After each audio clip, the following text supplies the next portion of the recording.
for what it's worth. Instead of focusing on a more enlightened approach to living on this illusion of a planet we call Earth, people are rioting and attacking each other, which is really non-productive. Missiles are locked and loaded in stance for a possible World War IV, in my opinion. And then, of course, there's the insane Muslim agenda with their brain parasites festering like a cancer in Europe and the West, which needs to be dealt with. So it's definitely time for a reset for sure. You can ask, where did mankind go wrong? Well, the answer is ignorance, a disconnect from source, greed, and complete entity control in the name of false gods, religions, and institutions. Mankind has lost respect for himself and all life forms from what it looks like, and this is a time of critical mass. So I look with eyes of despair at times and see a world going dark. Then there are points of light across the globe. I don't need to tell you all, what's going on here. There are many beings who are representing light and consciousness. We are here as a sacred witness to a timeline gone bad, a timeline which is so far gone that there is only one way out. And like navigating a black hole through this, and we have to go through and beyond this simulated rift. In these times, I would tell you to be watchful and aware of your celestial design, as that is what is going to sail you home and into and beyond the galactic tides, which take us back home to source. So that's my own 2 cents right there. You're listening to Studio A. I'm going to pull in Jason Jarrell. Let me know if you can get that. Jerry's helping me out tonight, but we were going to play a clip. I don't think we're going to be able to do that. Are we? Solaris, everything looks good to go, but Skype's just not letting me play it. It should have been playing. That's what I thought. Okay, well, you can hang out with us and we can try later. I'm going to try to get Jason. I don't know what happened. He dropped off somewhere. He went into the ethers. Let me see if I can find him. Okay. That was weird. So, yeah, what else is new? That's strange, isn't it? Now I can't even get him back. What the hell is going on? He just dropped off like I don't know what. Jason, are you there? See, I can see it looks like he's on. Oh, I don't see him here. Let me go ahead and call you all back. I'm gonna drop this 1 second here, and I'm gonna try and get this back. We run into these problems all the time. Let me call you back. Okay. All right. All right, everybody, stand by. I'm trying to get a hold of everyone. Jerry, you there? Yeah, I'm still here. Okay. And I'm trying to get a hold of Jason right now. Hello, Jason. With technology, right? Oh yeah, don't you love it? Don't you just love it? Isn't that special? Gremlins in the wire. Welcome, Jason. I didn't do your introduction yet, but we are planning on doing that. So let me give everybody a rundown. Everybody adores who you are, and we have great respect for you. So let everybody know. I'll give them a rundown on your bio here. This is Jason Jarrell. Jason Jarrell is an investigative historian who has been studying prehistoric civilizations, anomalism, biblical and extra-biblical texts, and mythology for 18 years. For the last 7 years, he and his wife Sarah have been involved in a project which began as an independent investigation of prehistoric cultures in the Northeastern United States and the Ohio River Valley. Their articles have appeared in Ancient American, Alternative Perceptions, and OpThink magazines, as well as on the Ancient Origins and Road to Ruins websites. They also appear in the Road to Ruins Alternative History documentary series. In 2015, they collaborated with Ross Hamilton on the new edition of his classic book, A Tradition of Giants. Jason and Sarah also write about Archaeo-Politics, a new field of literature which seeks to restore political awareness in the present day by examining the rise and fall of civilizations past. In 2017, they will be publishing a book with a new theory of 7,000 years of world history, which restores an ancient race of gigantic beings to a prehistoric cultural continuum long hidden by the establishment. That's going to be rockin' good. And their website is AlleghenyMounds.com. Please welcome Jason to the show this evening. Good evening. How are you? Good evening. Thanks for bringing me on the show. A pleasure. I love having you on. You know that you're brilliant, brilliant man. And we're always interested in hearing what you have to say. We can't get the clips playing right now. We've got some glitches in the matrix. But tell everybody what you've been doing. Well, right now we are finishing the editing process for our first book. And it should be finished by the end of the month. It's been a long time coming.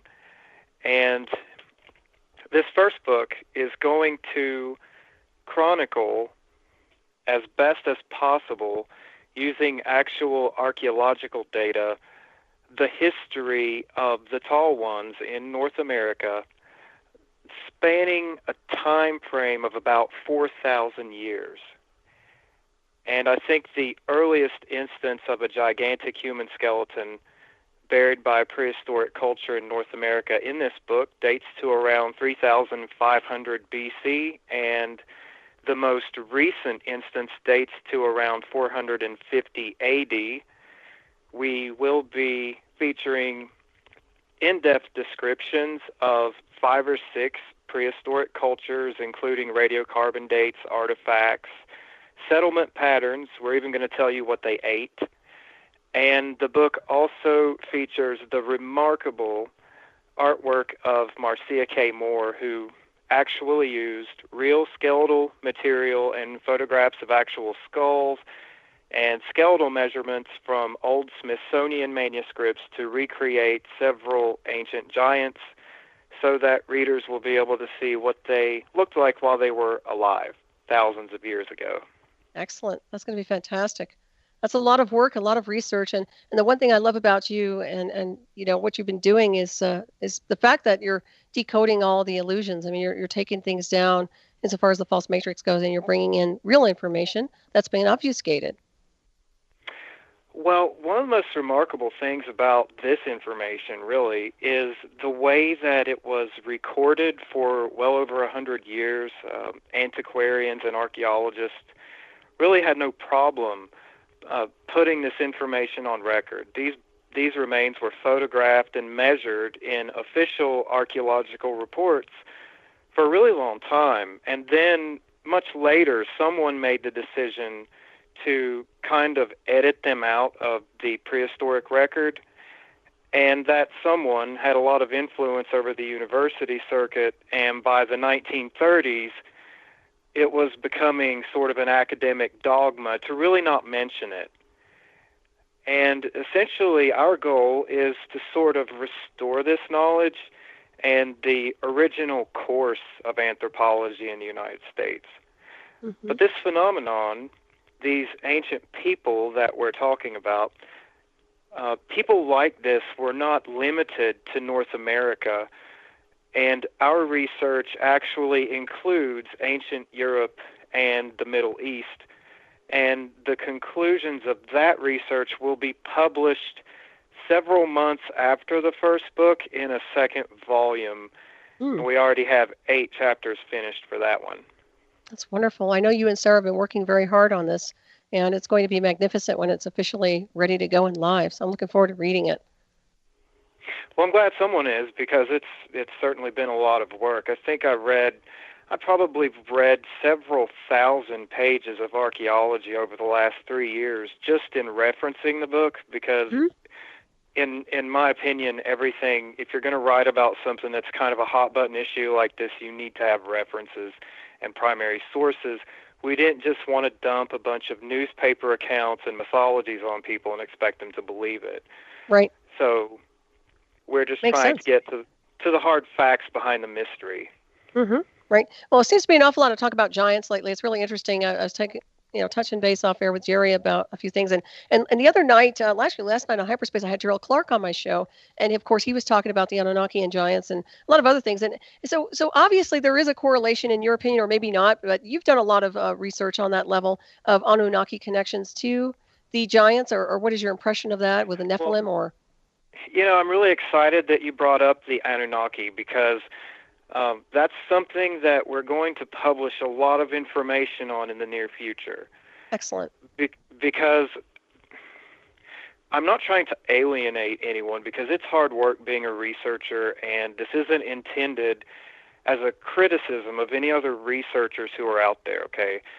Mm-hmm. But the viewpoint that the Anunnaki are, so there's this viewpoint out there that they were depicted in the ancient Sumerian and Mesopotamian legends and cuneiform texts as these star beings who had a hand in engineering the human race. That narrative is not to be found in the actual cuneiform texts, except in Zechariah Sitchin's translations of those texts. Mm-hmm. In fact, we have researched the cuneiform text from various parts of the ancient East, and we have found that the Anunnaki are actually described more frequently as underworld spirits or judges of the dead. And in the instances when there is a connection to celestial beings, it's very interesting, because the Anunnaki are offspring of a deity from the sky and a human or mortal female named Ki. Mm-hmm. So really, when you get down to really studying the cuneiform, the Anunnaki really do have a lot more in common with the biblical concept of the Nephilim than some of the theories that have grown up around the literature of Sitchin. Mm-hmm. Right. It makes a lot of sense right there. There's also a lot of talk about, you can call it whatever you want with Nibiru or whatever, but supposedly coming in around, I suspect around, if it were to come in, it would be coming in this year or early next year. What is your impression? Have you thought about things like that at all? Or there he is. Pretty sneaky. I just saw you add yourself. You must have really cool access, you. I'm not going to say who that is. I'm sorry, Jason. Go ahead. Well, I'm really not much of a. I mean, I've never really looked into the theories around Planet X in depth myself. I've always been more concerned with what's happening here on the ground and the things that people did in ancient history that we can actually observe through the archaeological record. But, I mean, as I said before, it takes a lot of work to be a researcher. And, any viewpoint deserves to have some type of exposure. The freedom of speech is more important now than ever. So I welcome all the different ideas that different people may have. No, I agree with you on that one too. We're in critical times. We're at critical mass, and the biggest thing that I'm seeing right now is this level of hostility that's just everybody's going berserko. I mean, their lack of compassion, understanding, consciousness, it's all out the window. And I'm not saying everybody. Obviously, we have a select group of people who tune into this station or tune into our show and listen to you or me and understand what consciousness is. But I'll tell you right now, Jason, it's so concerning because we're dealing with a very strange flux in the matrix, and it's really up to each and every one of us to stand up and be counted with a more enlightened perception of what's going on here. Well, the problem is we not only, we're talking about obfuscation. Well, it's not just that in this age our reality is being hidden from us, the greater reality. We have a greater reality of anthropology, of human history. We have a greater reality of the cosmos, and these things are sort of being concealed from us. But beyond that, we're also in the West today living under this powerful spell of political correctness. And what that does is effectively, when people speak out against something or try to stand up, they're hit with a barrage of labels. And those labels are designed to effectively eliminate any effectiveness that person may have. And that's why it's my opinion that really what we need at this present juncture is for the more outspoken and empowered females in our movement to sort of take the lead. Because a female patriot or a female truth teller or freedom fighter is the politically correct establishment's worst nightmare. There is no effective propaganda or spell that they have in their arsenal to counter that.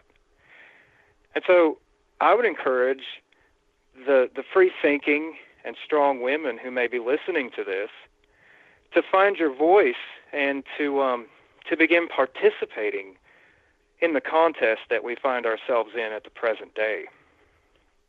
That's well said indeed. I so agree with you on that one. I know there's some real, well, obviously I'm one of the Valkyries out there. I know there's some other women out there that are really strong, but yeah, it is up to these women to stand up and be counted. I mean, these far left imbeciles that are out there, supporting things like Sharia law and don't have a clue what's going on, insofar as the ethics behind it, which are no ethics. I mean, they literally are just in la la land.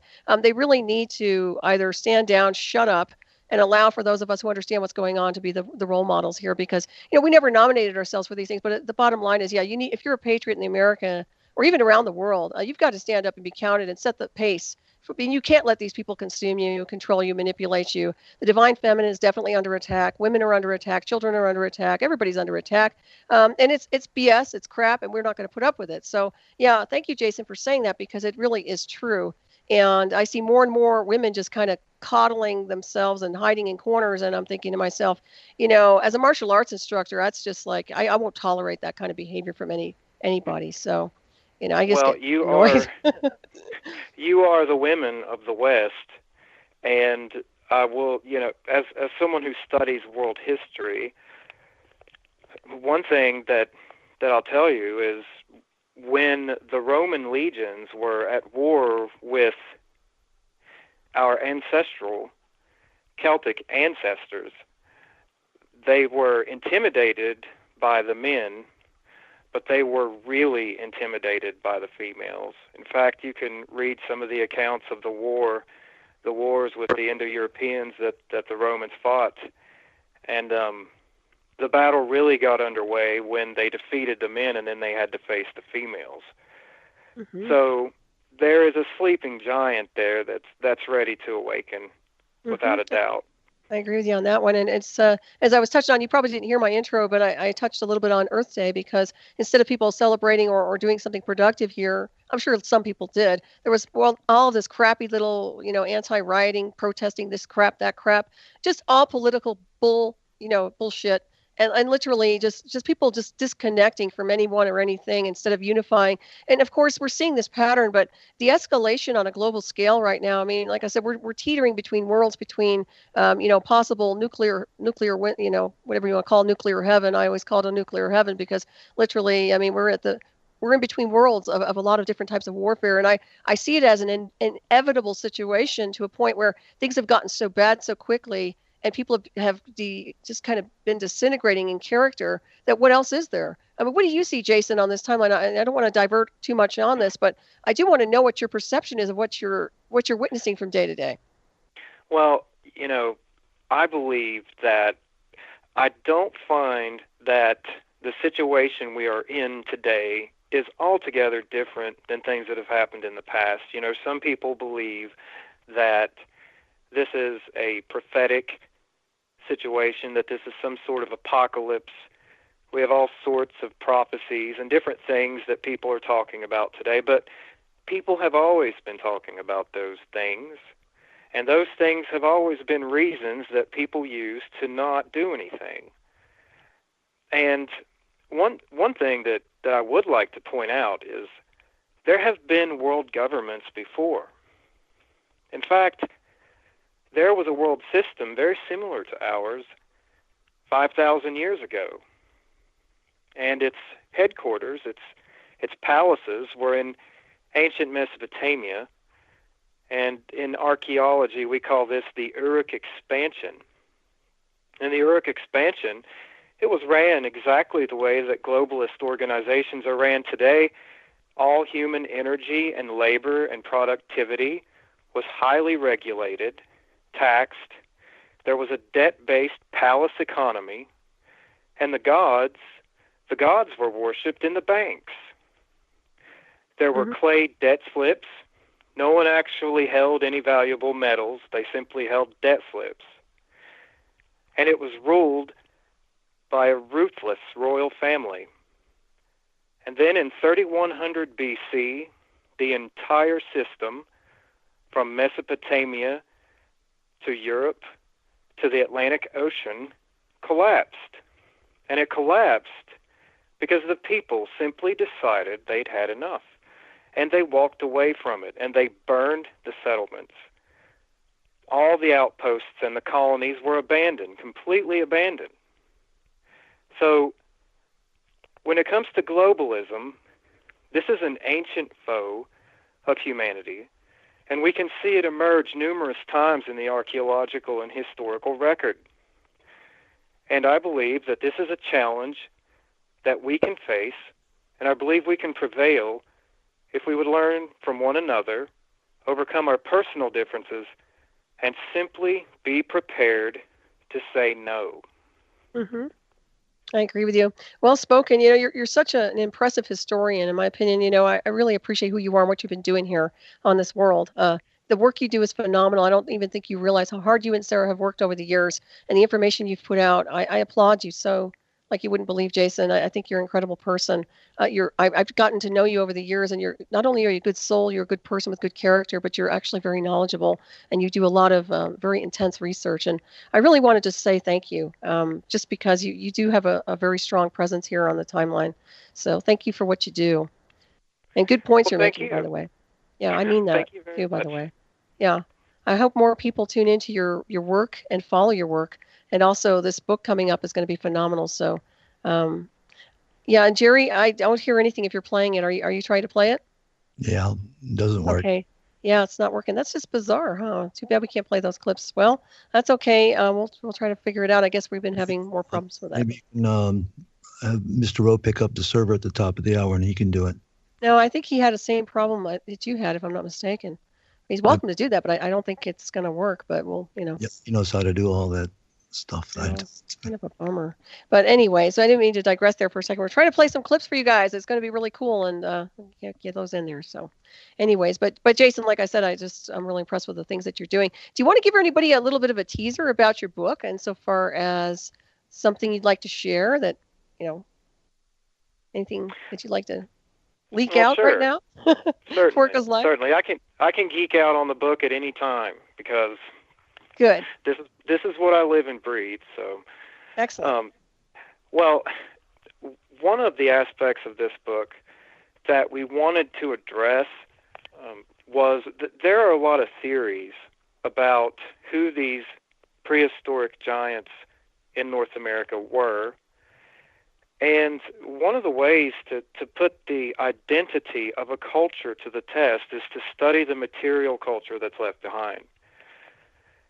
There have been countless books and television shows and DVDs made and written that pertain to this subject, but what really surprised us many years ago, close to 10 years ago now, was how much you can actually learn from just mainstream archaeology. And so our goal really was to place them in time, to establish a type of a chronology, and also to teach people a thing or two about their culture. For example, what did they eat? What did they wear? How did they live? Did they forge marriage alliances? What was their socio-political system?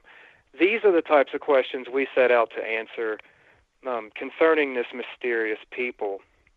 And we found that there's actually a magnificent amount of information accessible to us that we now seek to make accessible to everyone else who's interested. Mm-hmm. Yeah, it's fantastic. Have you run into any problems insofar as your research goes, or anybody trying to discourage you from putting the information out? Well, one aspect of our research, we discovered in an archive several manuscripts these are manuscripts that were written in field journals by Smithsonian agents in the 1800s as they excavated burial mounds in the Ohio Valley. And of course, when we found these, we really wanted to get copies of them because right there in the handwriting of the Smithsonian agents are gigantic skeletons measured in mounds in their day-to-day journals. And these were in archives where you simply pay for the scans of material and they provide you with the scans, and we actually found a lot of adversity with that. Mm-hmm. There were people who wanted to, we think there were people who essentially wanted to make sure that, that these manuscripts remained out of public view. And now we're actually working on a project with a close friend of ours to get one of those published in book form for the public to read for the first time ever. Nice. And it's a manuscript on mound research that was undertaken in the 1800s with government funding from the Smithsonian, that when it was turned into the Smithsonian for publication, it was locked in a vault and never seen again. And we're going to be working over the next year to get that published for people to read and study for the first time. Mm-hmm. Fantastic. Yeah, it's such a shame that they've been hiding all this data over these decades and decades and decades. It's just infuriating. They're still doing it, obviously, but it's such a missing link to what we are on so many different levels. So that's it's just very disturbing on so many levels. I could go on about it. It's just pathetic, actually. they do that. I think that the interesting thing about this anthropological type, because in the first chapter of our book, we'll be talking about the anthropology of these people. They had a very distinct anthropology. Mm-hmm. But what's interesting to me is how recent they are in time, because they were contemporaries with people just like us. We're not talking about a life form that was tens of thousands of years old that's been removed from the record. We're talking about people who lived like human beings and who died like human beings, who were still distinct from the rest of humanity as recently as just a few hundred years ago, because many of these people were still living in North America when the European settlers arrived here. Mm-hmm. Right. So I find it very interesting. You would almost expect something like this to be infinitely older than it turns out to actually be. Mm-hmm. Right. That's a good point you make right there. Is there any way of finding out what type of blood they had or anything connected to that at all? Well, right now, I'm engaged in an independent investigation to try to get the results of DNA tests that have been conducted on over 200 skeletons of these people. When we began our research project, we were under the impression that none of these remains had specifically been chosen and tested in terms of mitochondrial DNA, but it turns out that indeed they have been.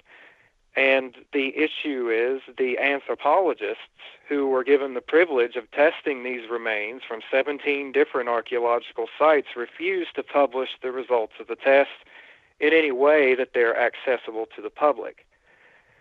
But right now we're working to see what we can learn through various other agencies about this type of research. Mm-hmm. Yeah, that would be very, very interesting to find out if you can do that and what the results would be. Well, I suspect that we would find that, personally, I don't think there's going to be some marker in this prehistoric DNA that screams, outside influence or anything like that. But what I do think is probably there is evidence that the people with this type of anthropology come from a distinct group that is probably distinct from many other North American prehistoric peoples. Mm-hmm. Right. Well, what's interesting to me is that, obviously they had their own wars, but I'm always curious to find out what happened insofar as how they were kind of wiped out to some degree. It's almost like they just kind of got taken down and there's no legacy behind it. There were a series of cultural and social upheavals that occurred in this region of North America, in the greater Mississippi Valley region, between around 400 AD and 1300 AD, that took a dramatic toll on the populations of these people.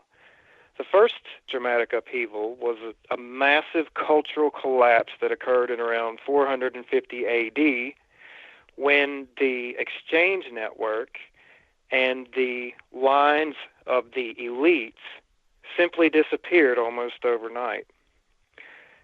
So as the centuries progressed, they began to reorganize, and they began to formulate new cultures and new centers of power, new cities, and then there were a series of uprisings that occurred. And we find evidence during this time period, which is much more recent, that many of the elite groups at that time were massacred by the more common people.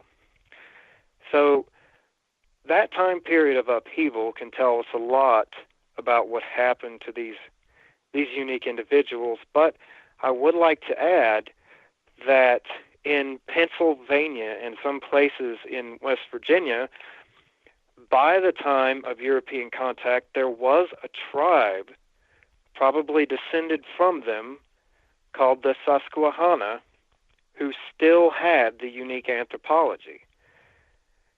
So we do know that many of these lineages persevered. Mm-hmm. Yeah, I think that's very fascinating that there's something there. There's a legacy of some kind. It comes down to it. I mean, the more we know, the better off we'll be insofar as how we can profile what's going on in our futures, too. That's absolutely right, and that's why we actually have a chapter in our book on the cosmology of these people. We wanted to share what we know about their belief systems, how they viewed the cosmos, what were their rituals intended to signify. And so we used the anthropologists' interpretations of their ritual paraphernalia, symbolism, and their mounds and earthworks, and put together a chapter that explains their cosmology and the way they viewed the universe. And I find it absolutely fascinating I do too. to see their belief system, the tall ones in ancient North America, their belief system going back to at least 4000 BC was very similar to what we see in Norse conceptions of the universe. They believed in a multi-tiered cosmos with a cosmic tree or mountain, an axis mundi, and at the center there was an earth plane or a middle earth. And it was here that they perceived human existence occurred, and they had an underworld and realms above as well. So these were incredibly sophisticated people. They were not cannibals. They were not monsters or mindless beasts. They were incredibly sophisticated ancient people. And their settlement patterns and subsistence strategies were very intricate. Yeah, that's just very interesting right there. Well, it always makes you wonder what kind of ceremonies they had, insofar as what kind of rituals were performed. There's always that link to the cosmic design. If we weren't there, and of course at that time there were no satellites running around like there are now. So much interference that we have. So back then it must have been a very, very different scenario to see through that lens. You're absolutely right. The ritualism that they engaged in was very much embedded in animistic totemic shamanism. The ritual specialists would adopt costumes which impersonated animals. And, for example, at the Dover Mound in Kentucky, the archaeologists in 1951 discovered the burial of a shaman from this culture. And he was buried with the regalia of the ritual leader. It was an animal mask and the traces of a cloak which had strips of mica, shiny substance mica, sewn into it to emulate stripes. And it's understood that this person probably, in shamanistic ritual, transformed into an archetypal Puma man. So many people consider shamanism to be quite primitive and to think that maybe this was just some muckety-muck like voodoo. However, I would point out that the earthworks these people constructed are aligned to various constellations or solar and lunar events with 100% precision in some cases. These people were not primitive. So it's always possible that they associated specific animals with certain constellations, and the shaman may have been intended to represent that constellation as a ritual leader, especially because even in the South, in places like Alabama and Tennessee, the ritual leader would be regaled with shiny substances such as galena and copper and silver. Very interesting. And so far as the alignment with constellations, which constellations stand out? Well, the thing about archaeoastronomy is there are as many alignments as there are researchers. So I tend to leave that to people that specialize in that area. However, I do find it interesting how many times we see different alignments, not only in archaeoastronomy, but in artifact patterns, which seem to signify the constellation Orion. And Orion actually was a very important aspect, not only of Adena cosmology, but in the cosmology of the ancestors of Adena in late archaic times. And in the book, we actually have a section that describes the symbolism of Orion in earthworks and upon artifacts spanning several thousand years. Mm-hmm. It's very interesting. Well, it seems to me like they realize, or maybe theoretically speaking, that their essence of origin is connected to Orion, perhaps? Well, and there's another writer, an excellent writer really, named Greg Little, who's done some research on the cosmology of later North American peoples and the Mississippian culture. Mm-hmm. And I tend to agree with some of his viewpoints. I believe that some of the archaeoastronomy might have had to do with where they believe the soul went upon death. In other words, the soul was destined for a journey into the stars because the stars were a higher level of the world tree or axis mundi. Mm-hmm. And it's possible that, in the ritual drama, some constellations played an important part in seeing the soul off on its journey. Right. Yeah. That's very, very interesting. We're just discussing the halls of Amenti and the Emerald Tablets last night, and it seems like it all correlates to really we all spend our lifetime preparing for the journey of consciousness and moving beyond the matrix, And I think that even back then they were doing the same thing. Well, I tend to view the ancient world, for example, I look at the ancient world through a lens of I see ancient people as in many parts of the world more advanced in their perspective than we are today. Mm-hmm. Because our technology really has not benefited us in making us smarter or brighter than prehistoric people. In fact, if you really think about it, the modern progressive has absorbed virtually everything they believe they know through some type of media outlet or government agency. Mm-hmm. So how intelligent are we really for forsaking the traditions of our ancestors? So true. When the settlers came into North America from Europe, they marginalized and impoverished the Native American people, and a vital part of that was to disregard the traditions and oral histories that the First Nations people attempted to impart upon them. They said, well, these Native American traditions, they don't mean anything.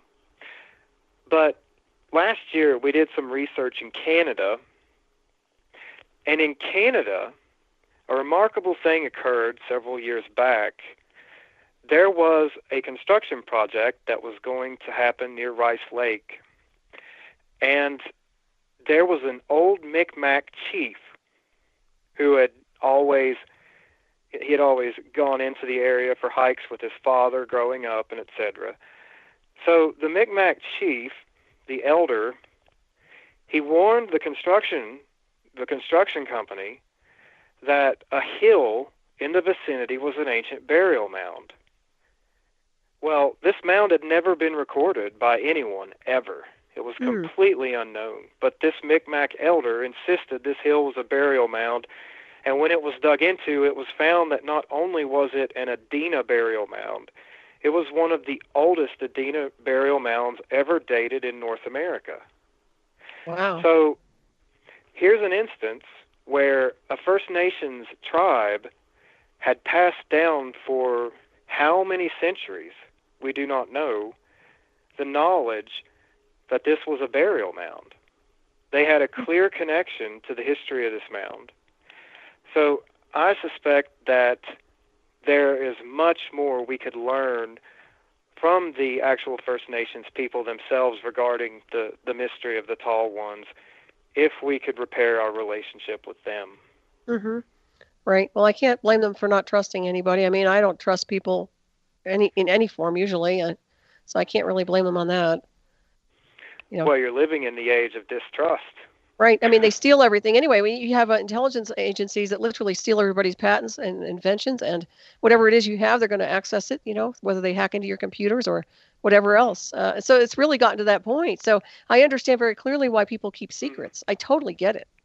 Absolutely. Yeah.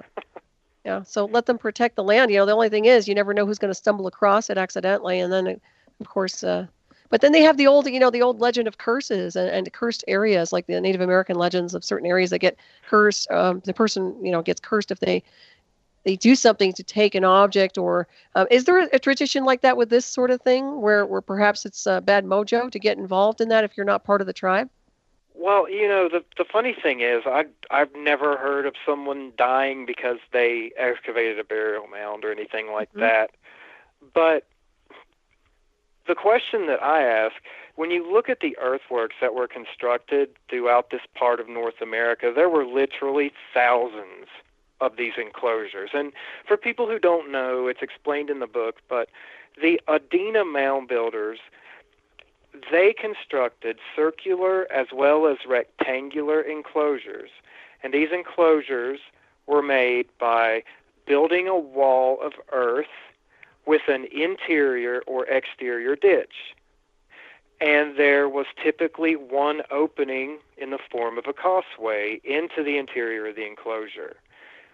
Now, we've seen evidence that the enclosures, which are basically identical to Class 1 hinges from Europe, we've seen evidence that they were used as meeting places for powerful people, as places of ritual and ceremony, or places of defleshing or burning the dead for burial.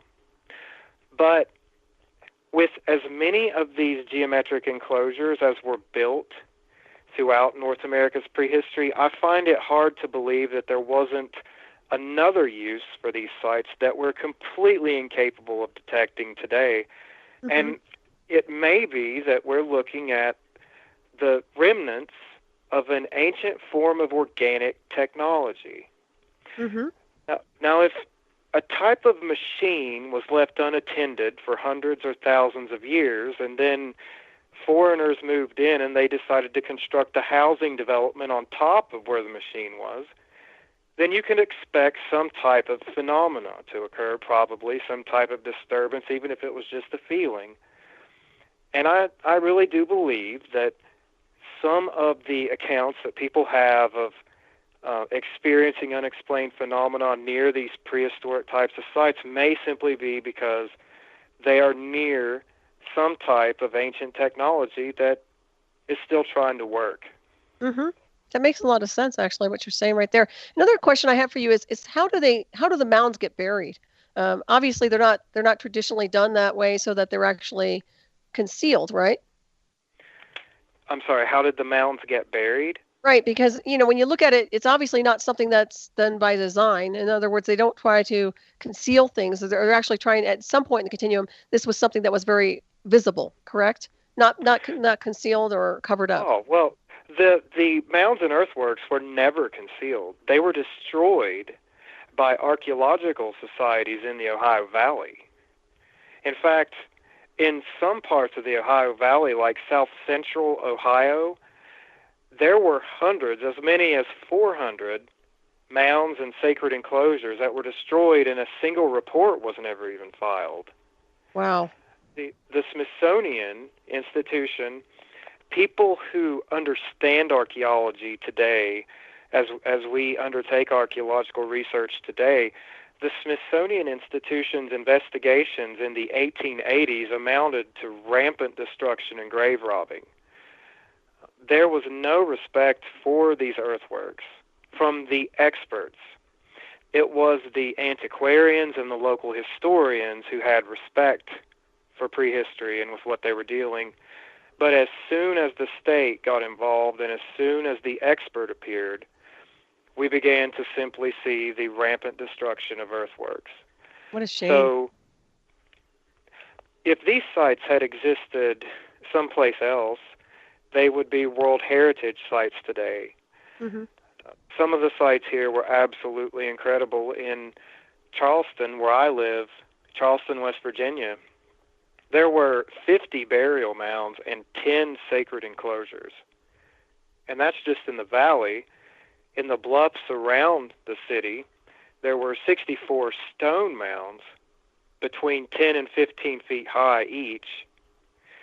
So that's just one example of an Adena ritual landscape here in the Ohio Valley that is now reduced to a mere 3 mounds. That's all that's left out of all those works at Charleston.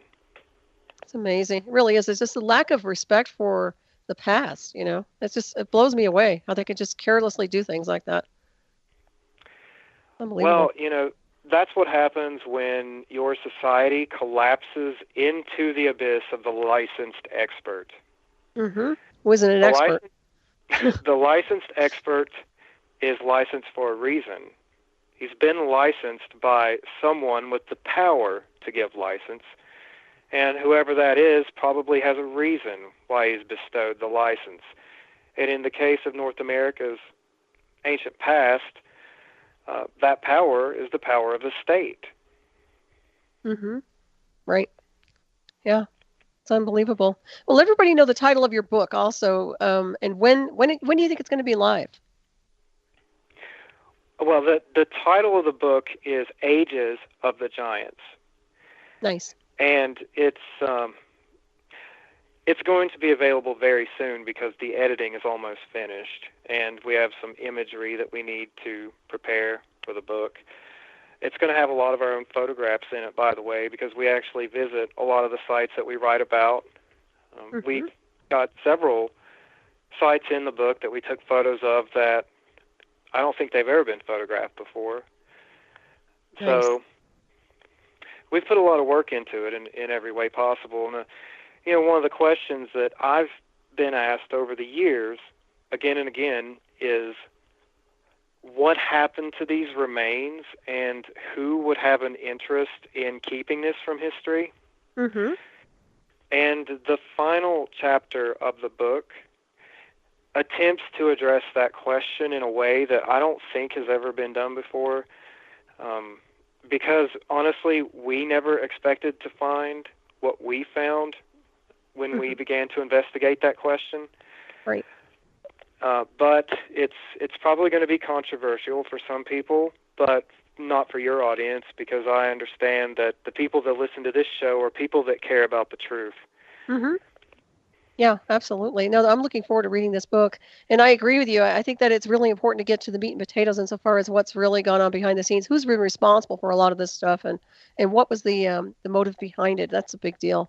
Just like it is today. I mean, we have all these people doing what they're doing behind the scenes, and there's always a motive to hide and conceal data and information. Well, ladies and gentlemen, the gigantic skeletons found in North America were a subject that numerous agencies were completely obsessed with at the turn of the last century.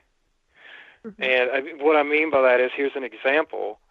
There's one instance mentioned in the book of a skeleton that was around 7 feet tall and mummified that was found in a cave, and a local fraternal order stole the skeleton and boiled it in a stew. Oh, wow. There are instances when secret societies like the Rosicrucian Order would publish pamphlets about the importance of gigantic skeletons from American mounds. There were Freemasons who excavated skeletons from the mounds and published reports in the Smithsonian's own archive about the relevance of the skeletons in the mounds. So there were numerous agencies that were preoccupied with these remains at the height of their discovery. Makes sense. And with that being said, we're going to head for a break, everybody. You're listening to Ravenstar's Witching Hour. I am Solaris BlueRaven. My wonderful guest tonight is Jason Jarrell. We'll be right back. Stay tuned.